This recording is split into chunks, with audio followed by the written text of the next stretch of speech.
A partir de este momento comienza Contacto Tierra. Ya estamos aquí en nuestro segmento Eco Innovadores, en presencia de una persona que generosamente ha aceptado nuestra invitación para acudir a nuestro programa Contacto Tierra, en el que hoy, como ya se han dado cuenta en el segmento La Esfera Verde, estamos dedicando nuestro programa a hablar acerca de los océanos, de la vida en los mares y específicamente de la contaminación de los océanos. ¿Qué mejor persona en este momento, nuestra eco innovadora, que va a hablarnos acerca de un fenómeno que tiene que ver con el tema de la acidificación de los océanos? Él se llama Aldo Crocker, es licenciado en biología, mención ecología, y tiene un PhD en ciencias biológicas de la Universidad Simón Bolívar en el año 2004. El doctor Aldo Crocker es profesor asociado adscrito al Departamento de Estudios Ambientales de esta Casa de Estudios de la Universidad Simón Bolívar y también al Centro de Biodiversidad Marina de la Universidad Simón Bolívar. Profesor, bienvenido a nuestro programa Contacto Tierra. Muchas gracias por la invitación, encantado de estar con ustedes. Nosotros estamos encantados también de estar en presencia de un joven investigador. Quiero decirlo a nuestra audiencia a propósito de un premio que recibió en el año 2012 en su primera edición. El profesor Aldo Crocker recibió el premio Arnoldo Gabaldón, que fue creado especialmente para reconocer la labor científica de investigadores menores de 45 años. ¿Cierto, verdad? Es cierto. Ya no soy tan joven, ya tengo pelitos blancos en la barba, pero bueno, vale. Bien merecido ese galardón. Quiero que nuestros oyentes sepan, antes de adentrarnos en la conversación, que las líneas de investigación del profesor Crocker son la ecología de arrecifes de coral. Él es especialista en impactos del cambio climático en la estructura y función de comunidades de arrecifes coralinos. Sabe muchísimo acerca de enfermedades coralinas, de microbiología de enfermedades coral y de un término que es esclerocronología, profesor. Sí, no, lo pronunciaste muy bien. Los corales tienen esqueletos y uno puede examinar esos esqueletos para volver atrás en el tiempo, y eso es lo que se conoce como esclerocronología. Oh, qué interesante. Nos vamos al mar, profesor. A pesar de que estamos hoy aquí grabando en el Ateneo de Latillo, en estos bonitos jardines que nos reciben en nuestro programa semana a semana, vámonos al mar, vámonos al océano.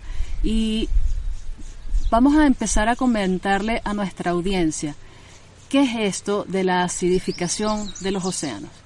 Fíjense, nuestro planeta es único de diferentes maneras, y una de esas propiedades únicas que tiene nuestro planeta es que la mayor parte de su superficie está constituida o está cubierta por océanos. En los océanos ocurren cantidad de fenómenos y de procesos que van desde procesos químicos, de procesos físicos y procesos biológicos. Por ejemplo, el plancton, que toma la luz del sol y fotosintetiza como lo hacen las plantas desprendiendo oxígeno, constituye uno de los procesos biológicos y químicos más importantes que ocurren en los océanos. Desde el punto de vista físico, las mareas tienen gran influencia sobre la vida de las personas, y desde el punto de vista químico, uno de los procesos más importantes tiene que ver con el balance de pH, entendido como la cantidad de protones que hay en el agua. ¿Qué ocurre en los océanos? Los océanos funcionan como buffers, es decir, sus niveles de acidez se encuentran en niveles intermedios, ni ácidos ni básicos, y eso se debe en gran parte a esos procesos químicos de los cuales estoy haciendo referencia. Entre esos procesos químicos, la química del CO2 es el que controla el nivel de acidez que hay en el agua de mar. La principal fuente de CO2 en los mares viene de la atmósfera.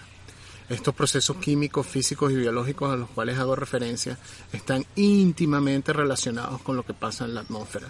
Cuando hay un huracán, por ejemplo, es porque las masas de aire que están en la atmósfera superficial toman calor de las masas de agua y aumentan su velocidad rápidamente. El fenómeno del Niño es otro ejemplo de cómo los procesos atmosféricos están directamente ligados con los procesos químicos, físicos y biológicos que ocurren en los océanos. Y pare de contar. Entonces, ¿qué sucede? En nuestra atmósfera hay una cantidad determinada de CO2 que pasa simplemente por difusión desde la atmósfera hacia el mar. Es como si uno tuviese una botella de refresco y la parte de aire que uno ve que está dentro de la botella hace presión contra la parte acuosa. ¿Y qué pasa cuando uno abre la botella? Salen burbujas. Esas burbujas es CO2 que pasó desde el gas hacia la solución que está en el agua. Lo mismo pasa en los mares. La atmósfera transfiere simplemente porque comprime el CO2 contra la superficie de los océanos y el CO2 pasa al agua. Cuando el CO2 pasa al agua, se combina para formar un ácido que se llama ácido carbónico. El ácido carbónico es un ácido débil que se disocia para formar dos tipos de iones, el ion carbonato y el ion bicarbonato. En ese proceso se desprenden protones en el agua y el agua se acidifica.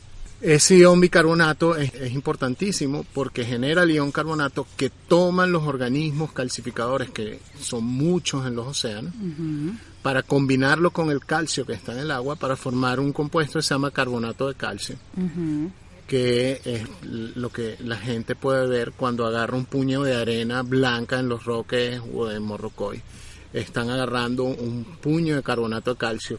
Se parece mucho a el compuesto que forma la tiza. Y muchos de los organismos dependen de la síntesis y producción de carbonato de calcio para sobrevivir. Exactamente. Entonces, ¿qué pasa? El problema de acidificación ocurre porque en los últimos años hemos evidenciado un input, una entrada excesiva de CO2 en la atmósfera como consecuencia de la quema de combustibles fósiles en sus diferentes formas. Ese exceso de CO2 no se queda en la atmósfera, efectivamente pasa a los océanos y al pasar a los océanos empieza a incrementar la presión parcial del CO2, empieza a haber más CO2 y se empieza a disociar más CO2 en ion carbonato y ion bicarbonato con el respectivo desprendimiento de protones al agua, lo que causa la acidificación de los océanos.